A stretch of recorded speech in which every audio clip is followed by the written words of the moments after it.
So without further ado, we're going to hand it off to Ashwin Gupta. He is an alumni from Team 3476 and has done a lot of really great things on the team. One of my favorite things about him was his 720 degrees of freedom turret. So he's really great at code, and he's going to do a great job explaining some really interesting vision tracking algorithms.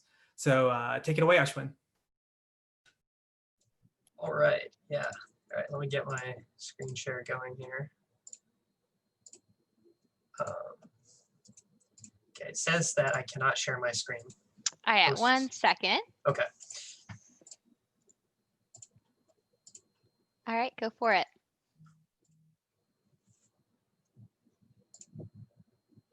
Cool. All right, can you guys see my slideshow? Hopefully. Yes. All right, let's get going. All right, so yeah, this workshop is on computer vision, seeing 2020 with custom vision solutions. So a bit about me, like Cycron said, I competed in FIRST for 4 years. I was formerly the head programmer and a team president on 3476. And I'm now at the University of Michigan, where I'm studying electrical engineering and computer science. And I'm also involved in some project teams there that are pretty similar to what we do at FIRST.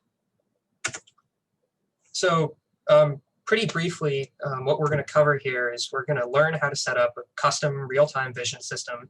And that's everything from the hardware to the software. And we're also going to try to give you some insight into how these vision algorithms work. I don't want you guys to think that what we're doing here is like a black box, because it's really not. And these concepts are not that difficult to understand. So we want to kind of give you some insight. And we're going to give you these example strategies and applications in actual FRC games. And then hopefully at the end, you'll start to realize that there's actually a lot you can do with this. And it really is an active area of research. Another thing I'll point out, there's some code samples associated with this presentation. And you can find them at this link. And this slideshow will be posted later, so you can get to this link. And in general, a little bit of knowledge with programming in C++ will help you. And knowledge of calculus and linear algebra will also help, but again, it's not really required, and hopefully you'll be able to follow along anyway. So I think the one question everyone probably has is, with something like Limelight, why would I even do this? Why would I write my own vision system? And the short answer is, if you're looking for something that's going to be really easy to do and get you working vision, then you shouldn't write your own vision system. But that being said, there is a lot of reasons to go about writing your own vision system, and there's a whole list here. But I think the main thing to take away is that really you're going to learn a lot about the inner workings of vision. And in the real world, when you go to solve robotics challenges or even challenges at work or at school, you're not going to have a Limelight. You're not going to have something that's just plug and play. And you really want to understand how these things work. In general, I think if you have the time to do this, and right now I think certainly most teams have the time to do it because you're not in a rush to build a robot for this season, I think it's worth the time investment. I think you can learn a lot from it. I think you really start building up a good library of stuff that you can use in the future. All right, so the first part of this presentation is going to cover vision software and strategies. So I'm going to give you a quick demo here. This is Code Orange's 2019 computer vision system, and I'll just show you what it does. You can see how it's basically finding those targets right there on the side of the cargo ship. That's the target at the loading zone. And here is the target. Oh, these are also cargo ship targets. And then I think there's some, yeah, these are some rocket ship targets. And we're going to talk a lot about how this vision system actually worked and how you might go about implementing a vision system just like this.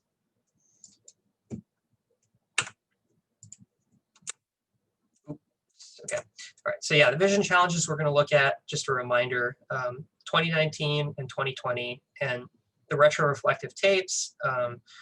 In 2019, they're along the side of this cargo ship, and in 2020, it's on that main target.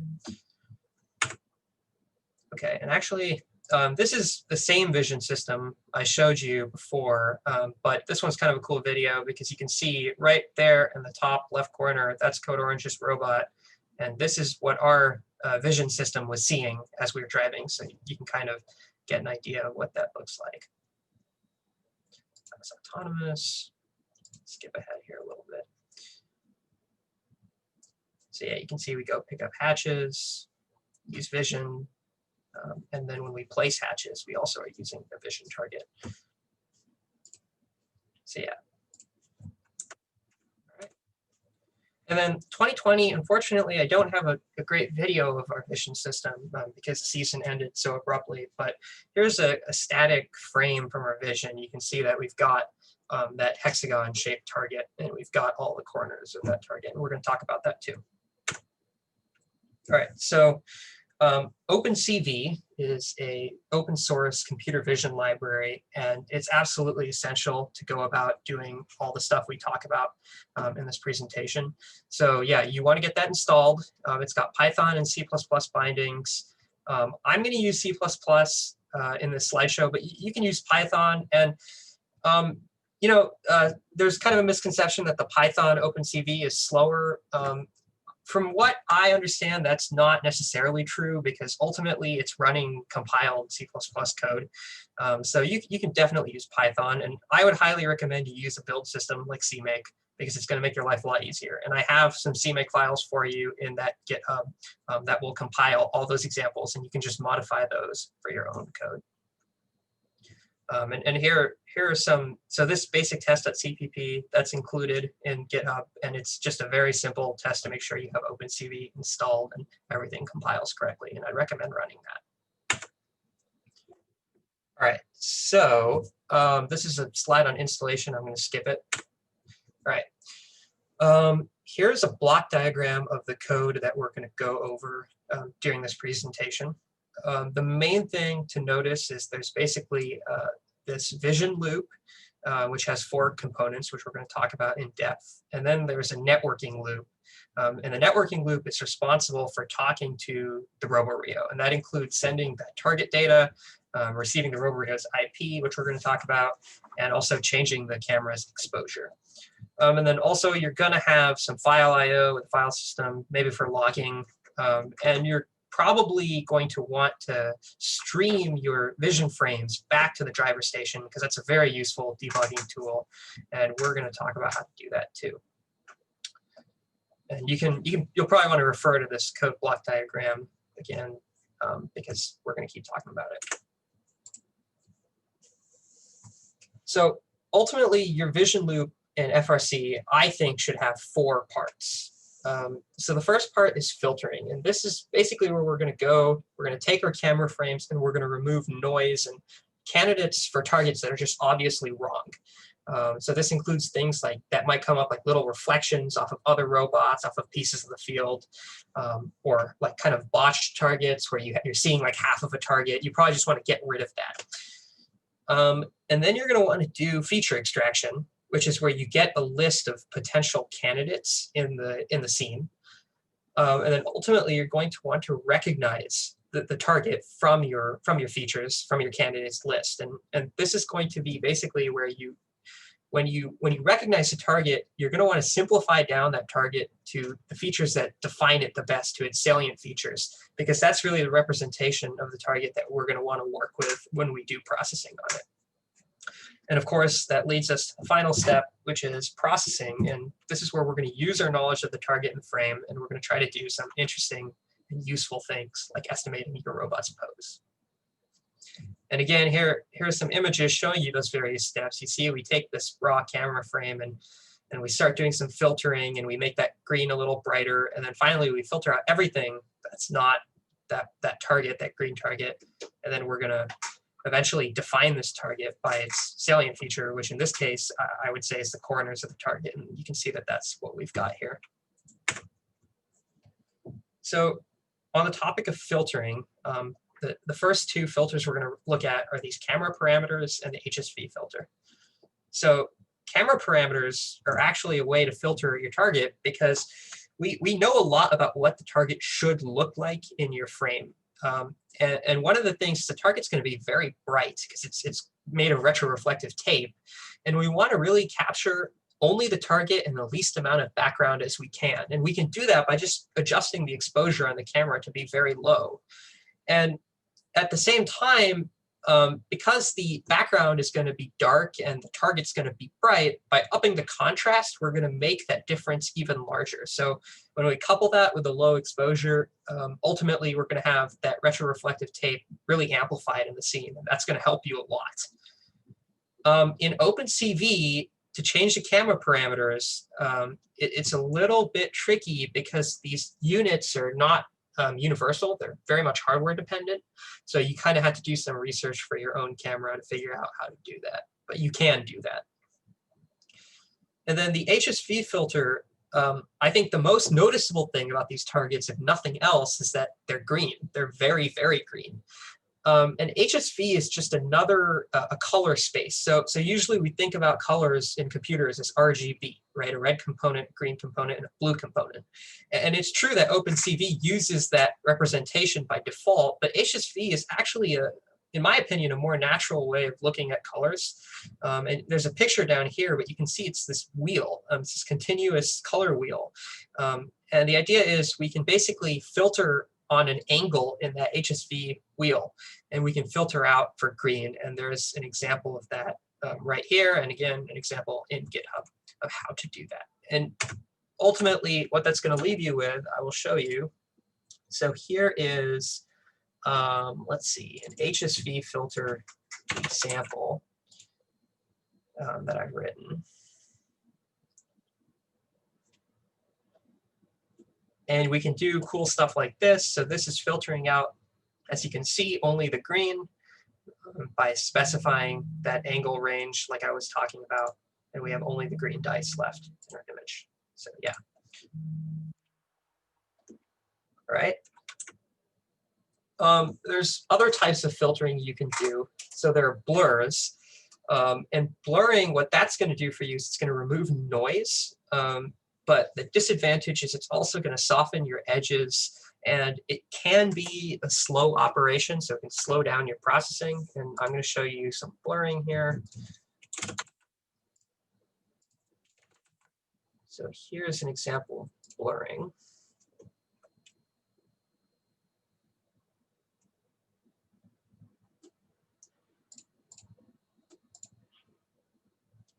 So here's a picture that's very, very noisy, as you can see, and then we're going to blur it. And you can see that a lot of that noise and granularity went away. But you can also see that when you look at the edges of this jet, they're a little bit soft, which can sometimes cause some problems. So something to keep in mind when you're doing blurring. The other one I like is Morphology. And we have a whole nother slide on that actually, but this is kind of an alternative to blurring, and it's a lot faster, and it also doesn't destroy edges, so it's quite useful. And typically after we're done filtering, we're going to produce black and white binary images, because that's what we really want to work with. So blurring is an operation that is actually pretty easy to understand how it works. And it's this idea called kernel convolution. And what we're really doing in kernel convolution is that the image, you can think about it as a big matrix of values, right? A black and white image, and the idea extends to RGB images, but black and white images, each pixel has some value between, let's say, 0 and 255, right? And what we're going to do is we're going to define this matrix, right? And the matrix is a set of weights.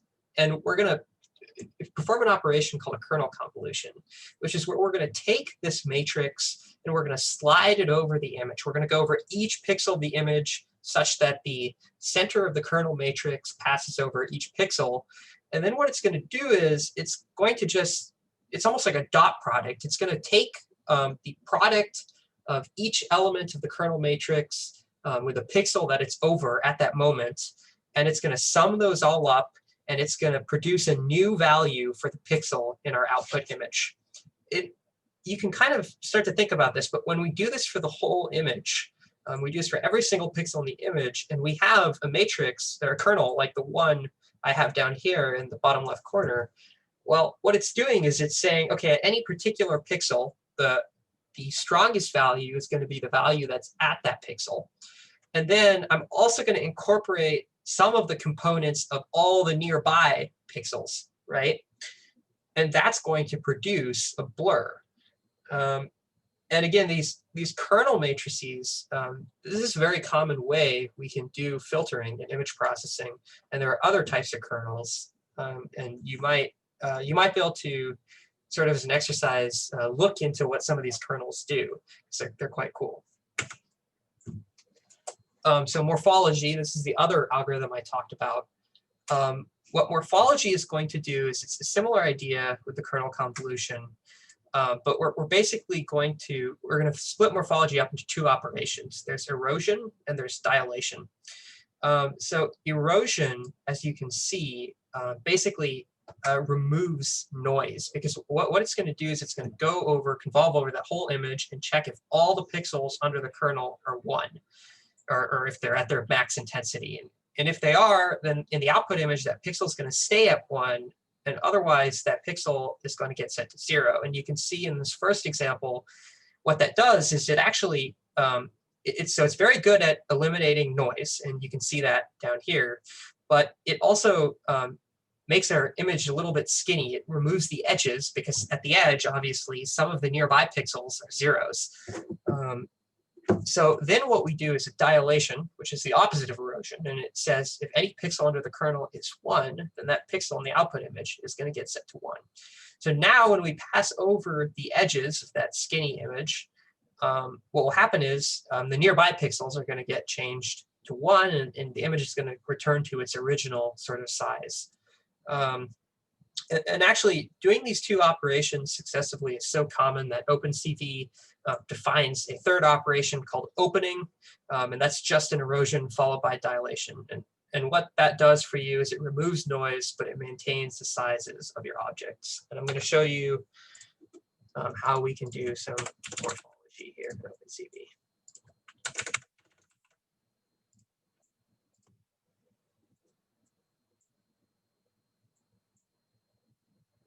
Okay, so here's a little image I drew.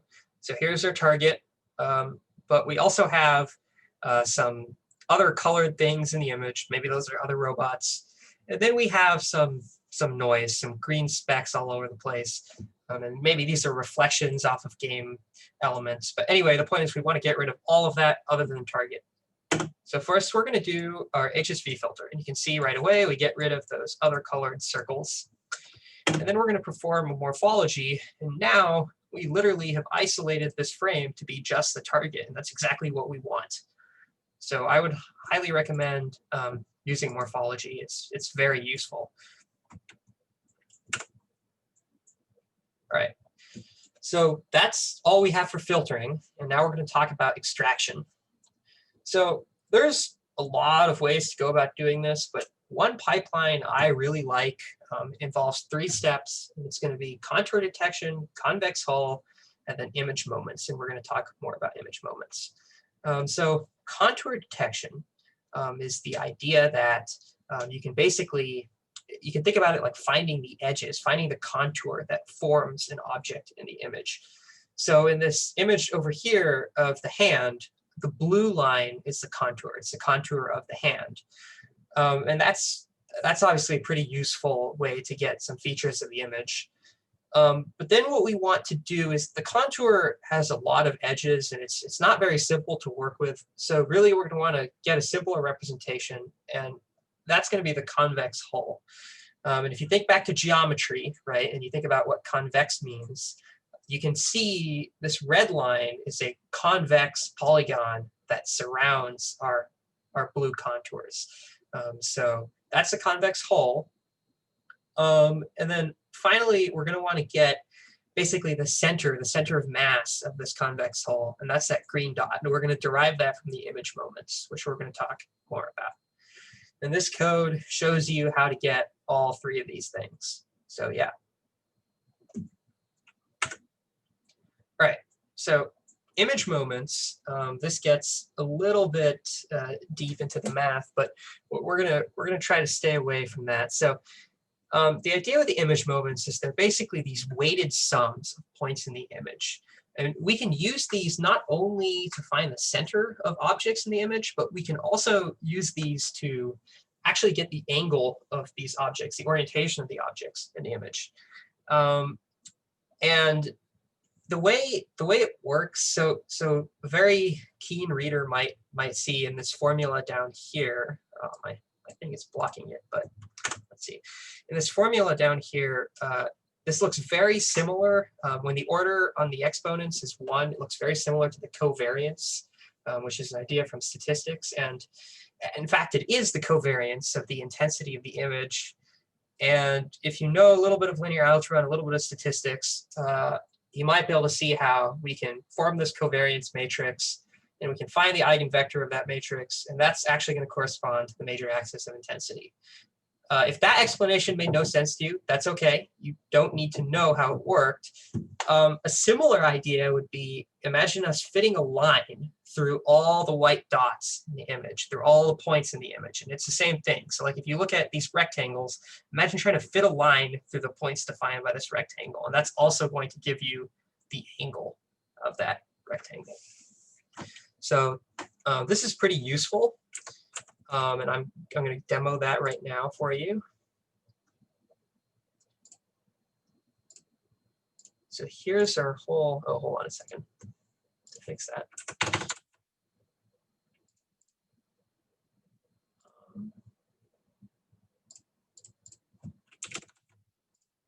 Here's our whole pipeline now with the image moments, and we're going to go through it really fast.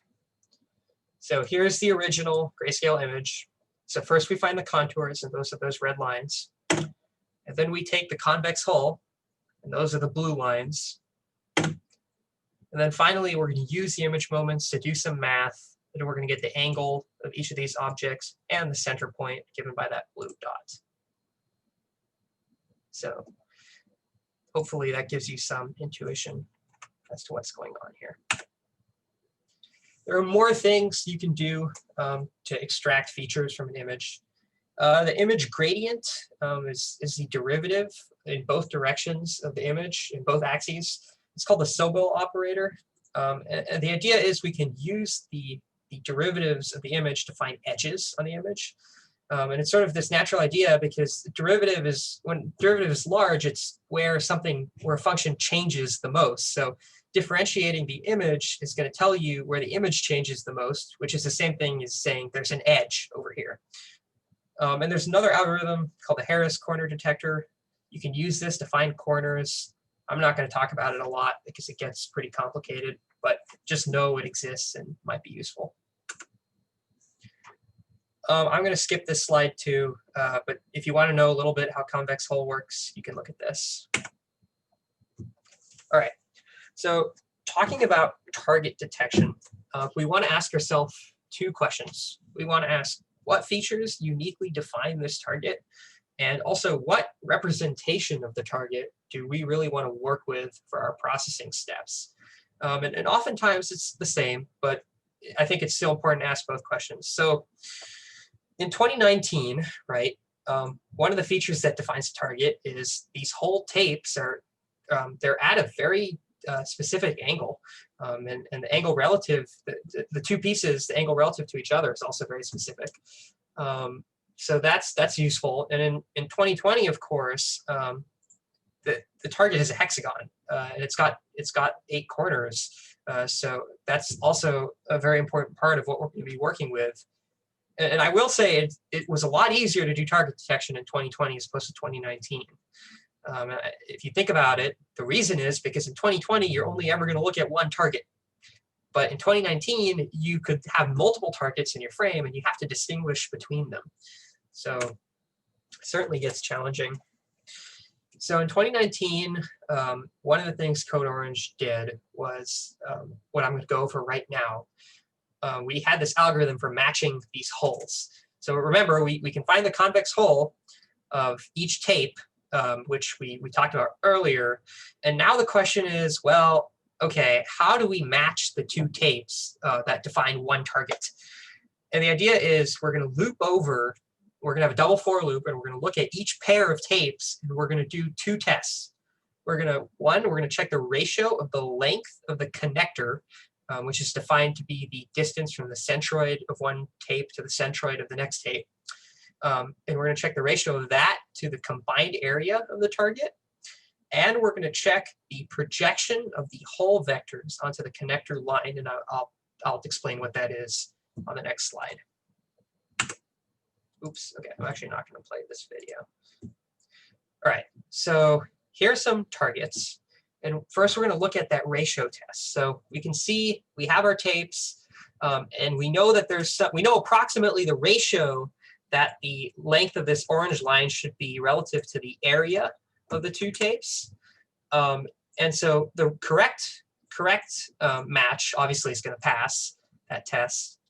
And also this incorrect match right here is going to fail, because you can see that the orange line that got formed is way, way, way too long compared to the area, and obviously it's going to fail that test. But we have a problem, which is that this bottom case down here is actually quite likely to pass, because unless our thresholding is super tight, you can see the ratio of the orange line here, even though it's a little bit shorter, it's not considerably shorter than the correct case. So we need another test, and we have one. So remember, we can get the angle of these hulls using the moments. And if we can do that, we can define a vector that each hull effectively follows. And what we're going to do is we're going to project that vector down onto the connector line.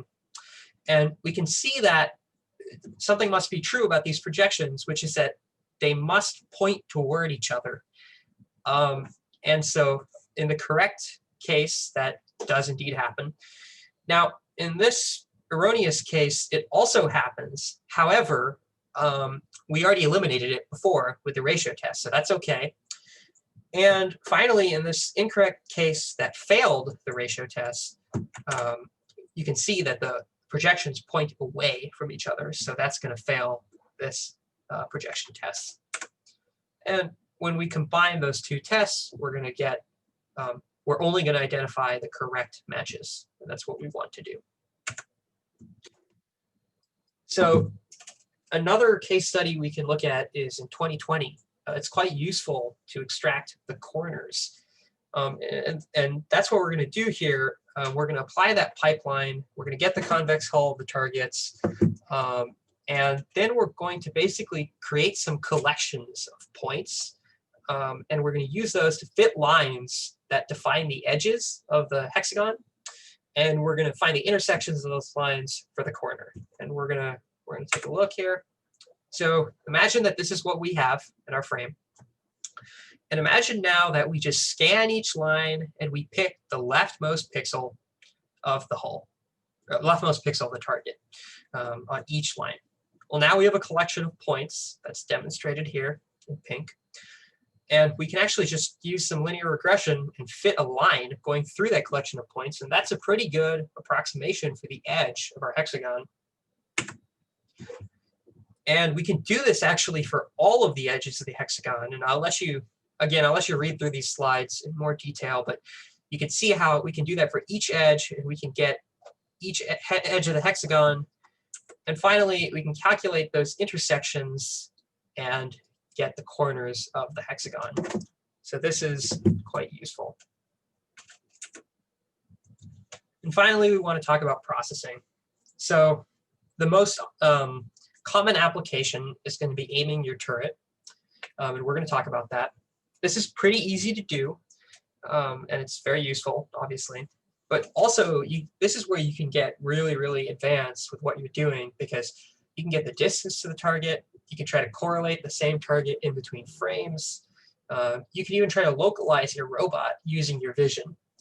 I will say that a lot of these things are probably beyond the scope of this presentation, but these are things you can look into when you kind of have a working vision system, and you can do some cool stuff. So aiming your turret, there's a lot of math, and again, you can read this on your own time. But the basic idea is that in our frame, we have our target, and we're gonna make an assumption here that there's a ratio between the angle offset to the target in the camera's FOV and the distance in pixels from the center of your camera frame. So you can see that kind of illustrated here. This purple line, this purple arrow is how far our target is from the center of our camera frame. And the ratio of that to the width of the frame is actually going to be the same as the ratio of our angular offset to the target in the FOV of the camera. And you can do some math, and you can basically figure out how far your angle offset is from the target, because in fact we know the length of that purple line, we know the FOV of the camera, and we know the width of the target frame. Here's another distance estimation formula, and you can use this. I'm going to skip it because we're kind of running short on time. Okay, one thing I'm going to point out, if your camera is not centered on your turret, this gets like much less fun. You got to do lots of math. So keep that in mind. Try to get your mechanical people to center the camera. I'm also going to skip this, but this is how to approximate your FOV if you don't know it. So the manufacturer of your camera really should give that to you. But in case they don't give it to you, there's a way to figure it out by doing a little experiment. It makes use of the same idea that we know the ratio. We know the ratio of the target in the frame, the distance offset of the target in the frame to the target in the camera's, sorry, the distance offset of the target in the frame to the width of the frame is the same ratio of the angle of the target and the FOV of the camera. So that's pretty useful.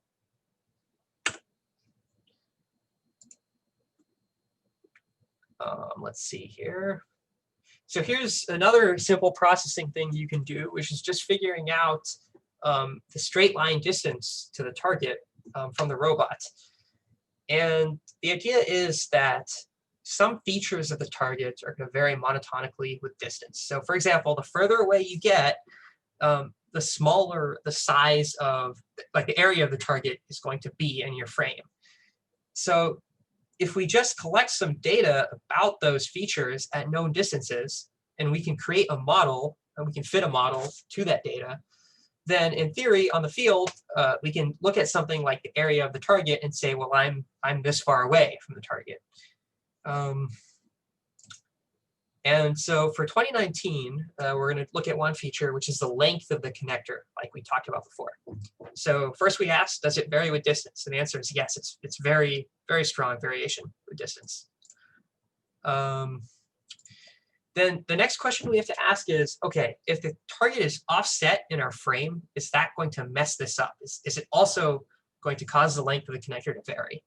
And it turns out the answer is not that much. It varies a little bit because there's some radial distortion on the camera frame, but it's not so bad. So that's okay. And then we have to ask, does it vary off angle? When we're looking at the target from a large angle, is it going to mess up this monotonic variation? And the answer is yeah, it actually does. It's kind of bad, but in 2019, this is a limitation that we were okay with, because usually we're going to approach the target straight on to place a hatch. So that's something that we accept. And then we just go about doing exactly what I talked about, which is we collect some data, distance from the target and the length of the connector, and we go into Excel and we fit this model. Okay, I realize that the code's model doesn't match this graph. I think the model changed at some point, and I didn't have the correct graph to match the code, but you get the idea. And that worked out pretty well. However, in 2020, this is not going to work, because going back, this off-angle case, this is really, really important. So just looking at the length of the area is probably not going to work that well for you. So what can we do? Well, I think you need to play with it, because we tried to play with this on Code Orange, and we definitely did not have any conclusive results for a model that worked really well. I think you'll probably need to look at two features and probably fit a surface instead of just a line or an exponential function. You can look at how features vary and covary the distance, and how they vary and covary when you're off angle. And it's possible that you'll be able to come up with some kind of surface function that you can actually not only derive distance from, but also maybe your angular offset, or possibly your horizontal offset. So this is something you can play with for sure. I'm going to skip this too because this gets pretty complicated, but there's an algorithm called SolvePNP, and the idea is you can estimate full pose of your robot from SolvePNP. But this is available in the slides if you want to look more into this, and you can do some research on this. If you do this, my one word of advice is you're going to want a high resolution camera because it is very sensitive to just a change in like 1 pixel. So the higher your resolution, the less sensitive it's going to be. And then finally, I want to talk about some logistics and also some hardware stuff and some tips for your code. This picture here is a test board. It's got a Jetson processor on it, and then it's got like a power source and a keyboard and a USB hub to do some testing with. You'll probably want to make one of these if you're going to do a lot of vision. Here's a block diagram for what our hardware setup is going to look like. You can see we're going to use some kind of coprocessor. So in this case, we elected for a Jetson, and you're going to just connect that up to your PDP. You're going to connect a camera to your coprocessor. Your coprocessor is going to connect to the radio, and obviously your robot is also connected to the radio. Your Roborio is connected to the radio, so that's how they're going to talk to each other. And then finally, you're going to want obviously your targeting LEDs. You're going to need an LED driver for that. And there's a new rule in 2020. You need to be able to turn off your LEDs, and you can do that pretty easily if your LED driver supports some kind of GPIO on and off function. So definitely look for that when you buy one of these things. Here is a list of everything that you're going to need. You're going to need a camera case. You're going to need a coprocessor. Again, I elected for a Jetson, but you don't need a Jetson. You can pick what you like. Here's an LED driver, camera, LEDs, and then cabling. So all in all, I think that this is going to run you about $200, maybe $250. It's quite a bit cheaper than like a Limelight, which is going to come in at $400. But a couple notes about what you should look for when you buy this stuff. There is a lot of flexibility, but I would say that the Jetson Nano is a great coprocessor because it's pretty cheap. And it's got basically onboard video encode and decode. So that's pretty useful, makes things fast. You're going to want USB camera, and you're going to want to have interchangeable lenses. You're going to want to have a green targeting LED. As for why green, the answer is because you see a lot of red and blue on FRC fields. So green is a good color. It's easy to filter. You're going to need LED drivers. You're probably going to want constant current because you don't want the brightness to be fluctuating. Okay, then also, please buy reliable cabling. If you think $20 is a lot for the cabling budget, you're right, it is. That's because I want you to buy good USB cables. It will help you in the long run. Trust me, we've seen all kinds of cabling failures at Code Orange. Yeah, here's more about the camera. You're going to want M12 lens mounts. So your camera should have an M12 lens mount. Reason is because the M12 lenses are the most widely available lenses because of CCTV cameras using M12 lenses. And you're probably going to want to have 480p resolution at least.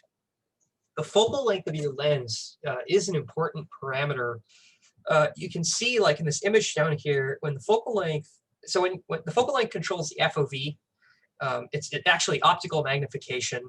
And what happens is when your magnification is not large enough, what you get is this target, which is defined by too few pixels.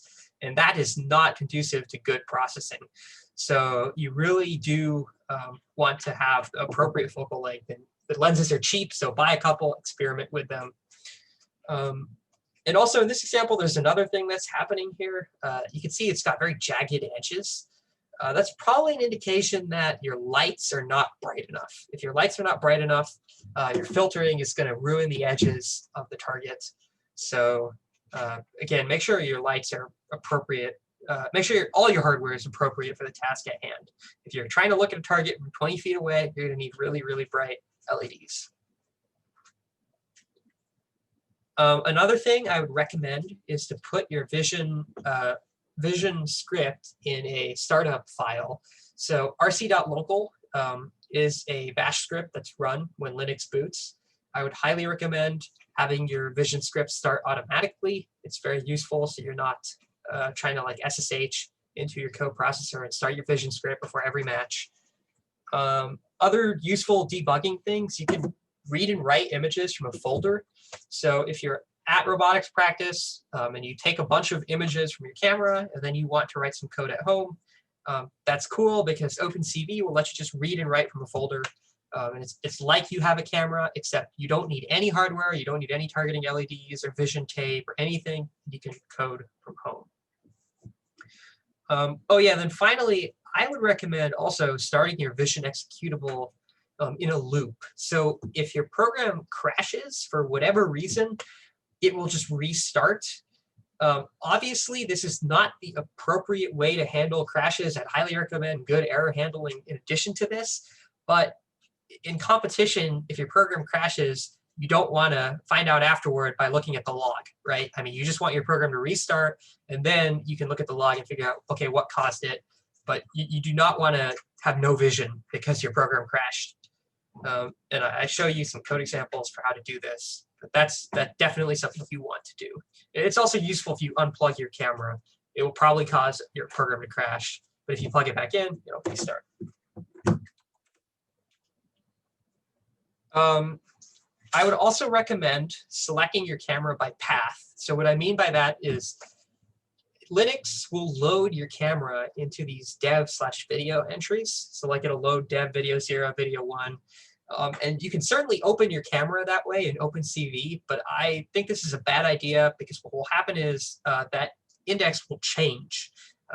So what you want to do instead is you want to use the V4L by path feature. V4L is video for Linux, and what it does is it basically just has a path to the physical USB port that your camera is on, and you can open your camera that way, and it will always be there every time you turn on your robot. So that's the right way to do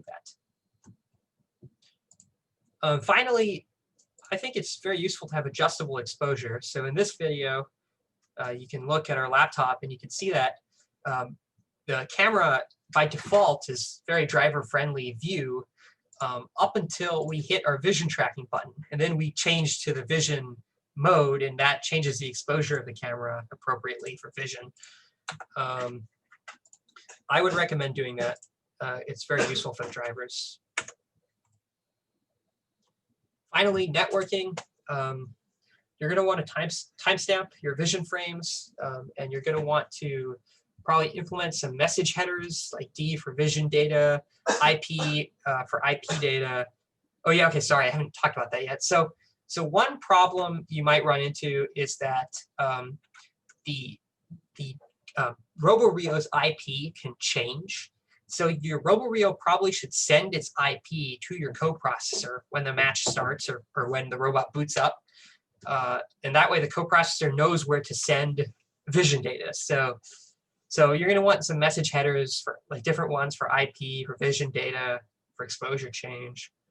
And then finally, just keep in mind there is some limits on open ports and on bandwidth. So just make sure you're aware of those things. And finally, we're going to talk about GStreamer. So this is that utility that I was using to basically send my vision stream back to the driver station. This is really useful too because you can encode for H.264, which is a video format which reduces bandwidth usage.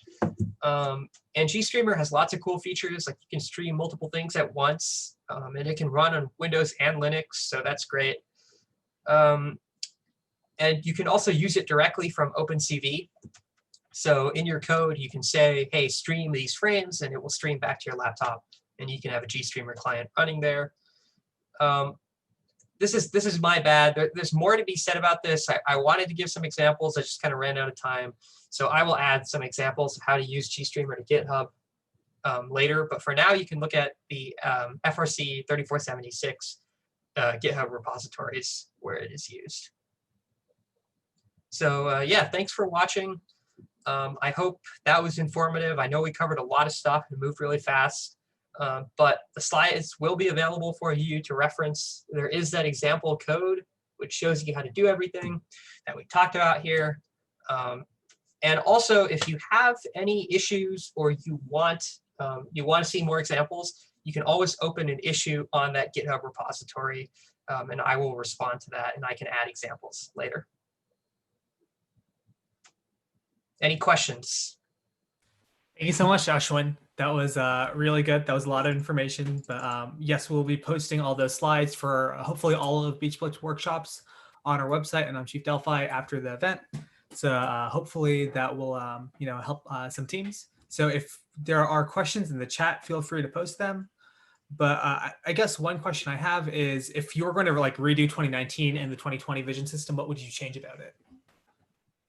That's a good question. So let's see.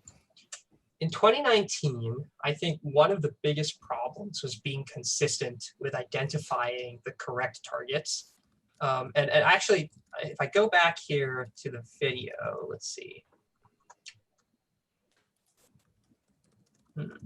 Where is that video? It's like way in the beginning somewhere. Oh, that's not it. Well, okay, this looks pretty consistent here, but sometimes what would happen is you can see like we'll lose the target when we're significantly off angle. I think we got a little too aggressive with the filtering, and I think that's something that it's an easy mistake to make. Sometimes you have to be a little bit looser with the filtering, and you have to start trusting your target recognition software more.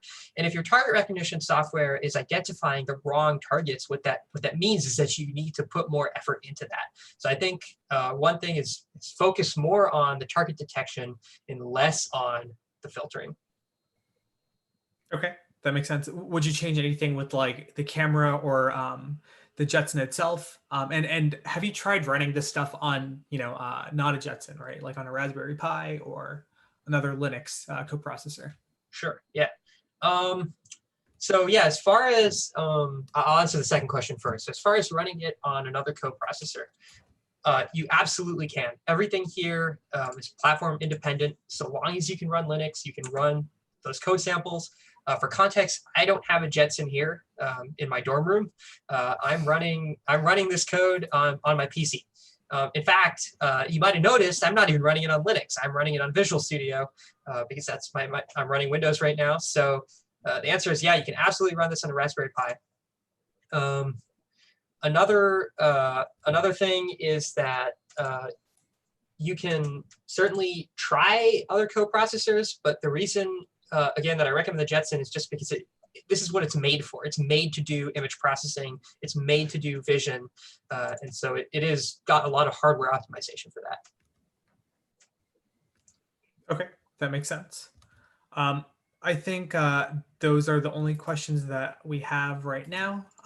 If anyone else has anything they'd like to ask, feel free to, I think message Ashwin in the BeachBlitz Discord afterwards. And I think someone actually just asked where these slides can be found. We will be posting a link to them on Chief Delphi after the event, and they will be found on the BeachBlitz website as well. Thank you so much, Ashwin. This was a lot of fun. Absolutely. Thank you.